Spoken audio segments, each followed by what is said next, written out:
हरिओम योगीस, मैं योगिता साहू आज आप लोगों के साथ अभ्यास करने वाली हूँ एक ऐसे प्राणायाम का जो हमारे शरीर में ब्लड में ऑक्सीजन की लेवल को, ऑक्सीजन की मात्रा को बढ़ाने में मदद करेगा।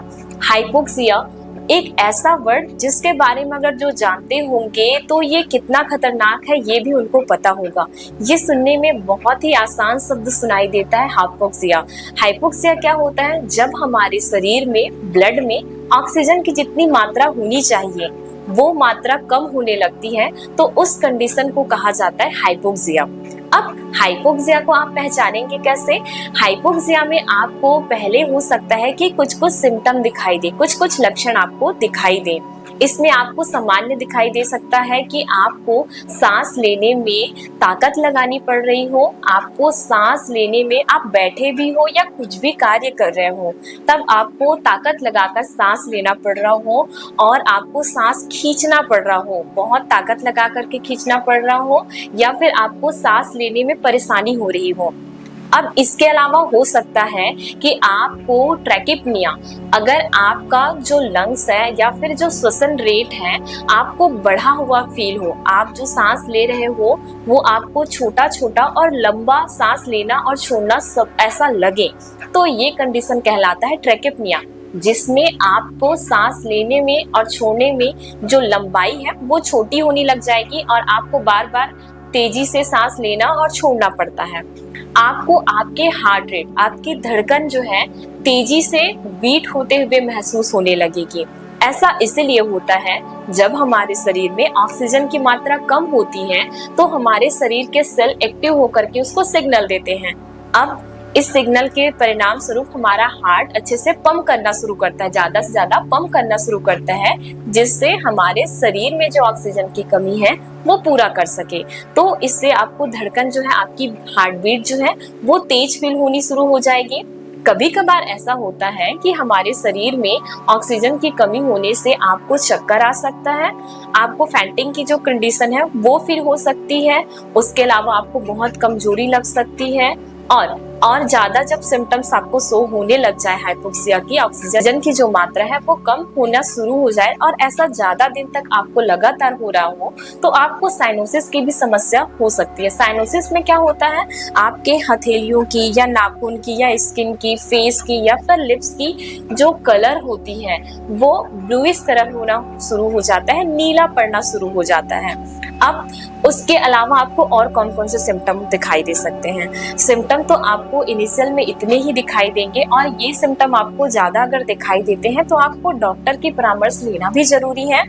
और अगर आपको इनिशियल सिम्टम दिखाई देती है, थोड़ी थोड़ी परेशानियां हो रही है, तो आप घर पर रह करके प्राणायाम की जो टेक्निक होती है, ब्रीदिंग एक्सरसाइज जो होती है वो करना आपके लिए फायदेमंद हो सकता है। तो आज हम लोग अभ्यास करने वाले हैं एब्डोमेन ब्रीथ, जिसको डायफ्रामेटिक ब्रीथ भी कहा जाता है, जो बेली ब्रीथ के नाम से भी जाना जाता है। बहुत सारे लोग जो कंप्लेन करते हैं ऐसी समस्याओं का, डॉक्टर भी उनको यही परामर्श करते हैं कि आप बेली ब्रीथ करो, पेट को फुलाओ, सांस भरो, पेट को पचकाओ, सांस छोड़ो। इस अभ्यास को आप रोजाना करो, 2 बार करो, 3 बार करो, 5-5 मिनट या फिर 10-10 मिनट तक करो। इससे हमारे शरीर में ऑक्सीजन की जो मात्रा होती है वो बढ़ती है, हमारे ब्लड में ऑक्सीजन की मात्रा बढ़ती है। तो अब इसका अभ्यास हमको कैसे करना है? आप चाहे तो इसका अभ्यास बैठ करके भी कर सकते हैं, चेयर में भी कर सकते हैं।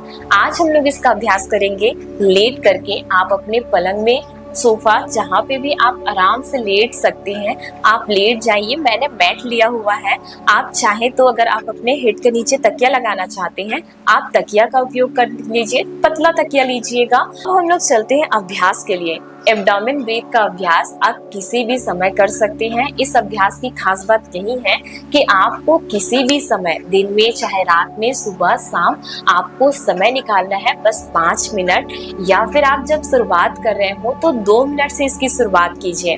और अभ्यास जैसे जैसे आप करते जाएंगे आपके लंग्स की कैपेसिटी बढ़ती जाएगी, आपके हार्ट की कैपेसिटी, आपके हार्ट का जो फंक्शन है वो भी अच्छा होना शुरू हो जाएगा, आपके ब्रेन में अच्छे से ऑक्सीजन पहुंचने लग जाएगी, आपकी याददाश्त, कमजोरी, थकान, चिड़चिड़ापन ये भी कम होना शुरू हो जाएगा। तो अब हम लोग चलते हैं अभ्यास के लिए। तो अभ्यास के लिए आप लेट जाइएगा, सोफा पलंग जो भी है, मैं मैट पर लेटूंगी। आप अपने पैरों के बीच हल्की सी दूरी भी दे सकते हैं या पैर को पास पास भी रख सकते हैं। आप कंफर्टेबल पोजीशन में लेटिएगा जिसमें आपको किसी भी प्रकार की कोई परेशानी ना हो। अब आप क्या करेंगे, राइट वाले हाथ के पंजे को, अपने पाम को अपने चेस्ट के ऊपर रखेंगे। अब लेफ्ट वाले हाथ के पाम को, लेफ्ट वाले हाथ के पंजे को आप अपने एब्डोमेन के ऊपर रखेंगे। अब इस प्रकार से रखने के बाद आपको ध्यान देना है, हम लोग अभ्यास कर रहे हैं एब्डोमेन ब्रीथ का। एब्डोमेन ब्रीथ में आपको जितनी सांस आप ले सकते हैं, सांस लेते हुए अपने पेट को फुलाना है और सांस छोड़ते हुए अपने पेट को अंदर पचकाना है। अब इस दौरान आपको अपने चेस्ट को रिलैक्स रखना है। आप आगे बढ़ करके इस अभ्यास में यौगिक ब्रीदिंग का भी अभ्यास कर सकते हैं, जिसमें आप अपने एब्डोमेन का, अपने चेस्ट का और साथ ही क्लेविकुलर जितने भी वहां पे संरचनाएं हैं उनका उपयोग करते हैं सांस को लेने के लिए और सांस को छोड़ने के लिए। तो आज हम लोग अभ्यास करेंगे एब्डोमेन ब्रीथ का। हम लोग इस ब्रीथ के अभ्यास को 20 बारी करेंगे। 20 बारी सांस लेंगे और पेट फुलाएंगे, सांस छोड़ेंगे, पेट पचकाएंगे। तो अभ्यास अगर आपसे पहली बार ना बने तो आप पहले धीरे धीरे इस अभ्यास को करते जाइए। आप जब रोजाना अभ्यास करेंगे तो यह अभ्यास आपसे होने लगेगा। बहुत सारे लोगों को पहले जब अभ्यास करते हैं तो ये परेशानी आती है कि उनका सांस लेते समय पेट अंदर जाता है और सांस छोड़ते समय पेट बाहर आता है, जो कि श्वसन की गलत टेक्निक होती है, जिसमें उन लोग बहुत लंबे समय से इसी प्रकार से श्वसन करने के कारण उन लोगों को अभ्यास के दौरान इस प्रकार की परेशानी होती है। तो जब आप अभ्यास की शुरुआत करते हैं तो आपको इस अभ्यास को 2 मिनट 3 मिनट करते रहना चाहिए, जिनसे आपकी धीरे धीरे एब्डोमिनल ब्रीथ की टेक्निक सुधरते जाए। तो हमको पहले क्या करना है, अगर इस प्रकार की समस्या आपको हो रही है तो पहले आप सांस को थोड़ा भर लीजिए। आप कोशिश कीजिए आपका चेस्ट शांत रहे। अब सांस भरते समय छोटा सा सांस ले लीजिए। छोटे सांस को भरते समय आप सांस लीजिए अंदर और रोक लीजिए और धीरे से पेट को फुला लीजिए। अब सांस को छोड़िए, पेट अंदर पचका लीजिए। फिर से सांस थोड़ी भरिए,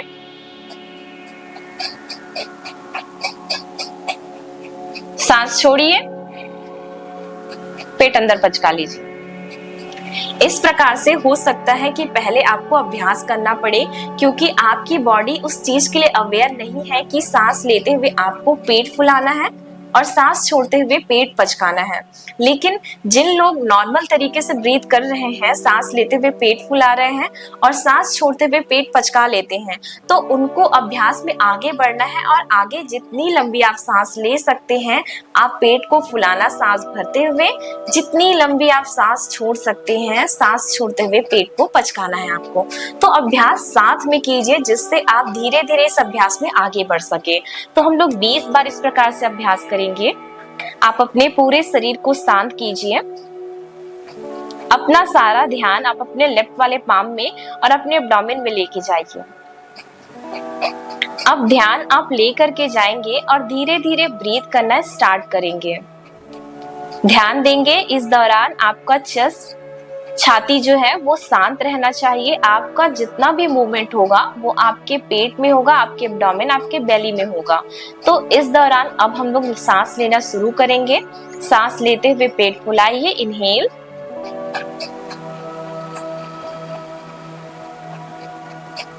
अब धीरे से सांस छोड़िए। नाक से आपको सांस लेना है और नाक से ही छोड़ना है। इनहेल, एक्सेल, तीसरी बारी,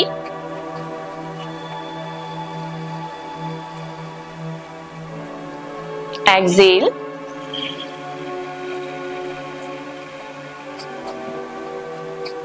इनहेल,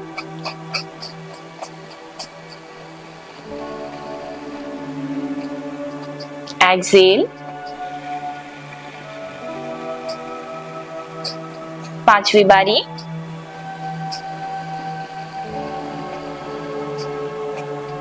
सांस छोड़िए, पेट अच्छे से पचकाइए। 6वीं बारी,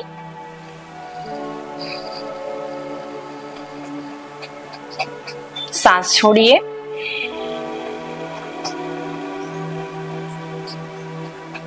7वीं बारी,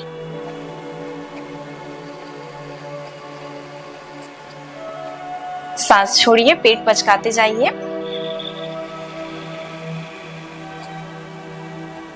सांस भरिए। 8वीं बारी,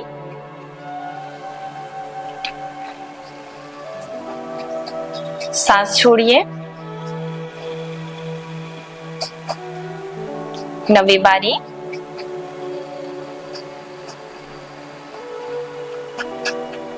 सांस छोड़िए। 10वीं बारी, सांस छोड़िए। 11वीं बार,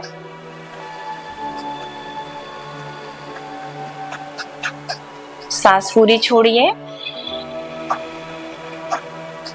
12वीं बारी,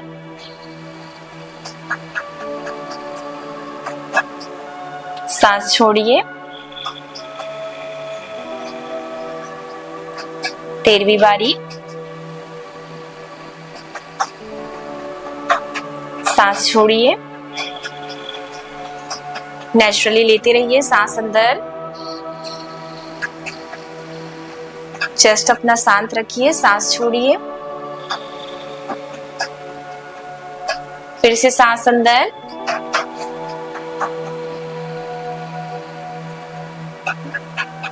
सांस बाहर। Last 5,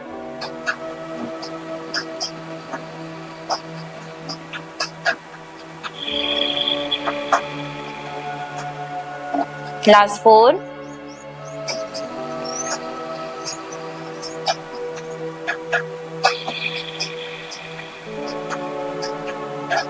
last 3। सांस लीजिए, सांस छोड़िए। लास्ट 2,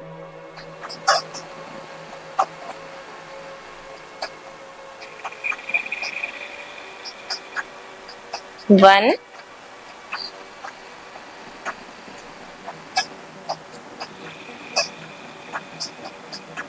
वापस आइए।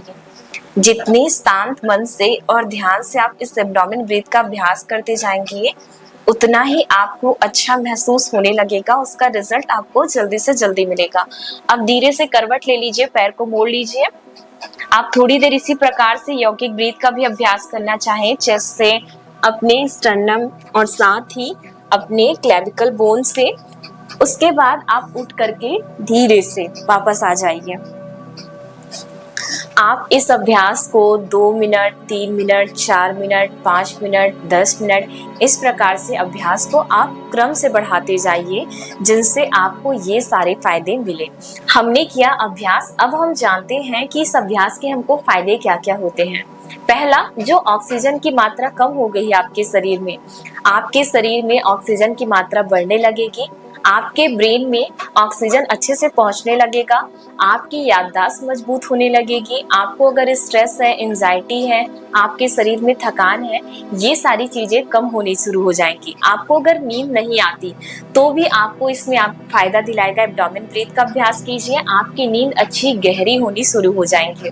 साथ ही आपके हार्ट की जो कैपेसिटी है, आपके हार्ट की जो क्षमता है, उसको अच्छा करेगा। लंग्स की जो क्षमता है उसको अच्छा करेगा। हार्ट को मजबूत बनाएगा, लीवर को मजबूत बनाएगा। साथ ही आपके बॉडी के जितने भी अंग हैं उनको मजबूत बनाएगा। शरीर में ऑक्सीजन की जब मात्रा अच्छी होनी शुरू होती है तो आपकी स्किन की ग्लो भी नेचुरली अच्छी होनी शुरू हो जाती है।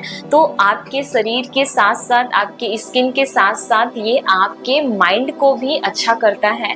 अगर आपको बहुत ज़्यादा तनाव रहता है, चिड़चिड़ापन रहता है, या फिर आपको बार बार चीज़ें भूलने की आदत है, तो भी आपको ये फ़ायदा दिलाएगा।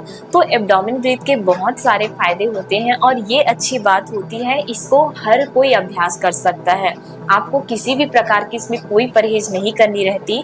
आप किसी भी कंडीशन में हैं, आप इसका अभ्यास कर सकते हैं। बस कोई भी आपको सीवियर ऐसा प्रॉब्लम है तो धीरे धीरे अभ्यास को आप शुरुआत कीजिए, छोटा छोटा ब्रीथ करना शुरू कीजिए, जिनसे आप अभ्यास में आगे बढ़ते जाएं तो ये ब्रीथ लंबी और गहरी होती जाए।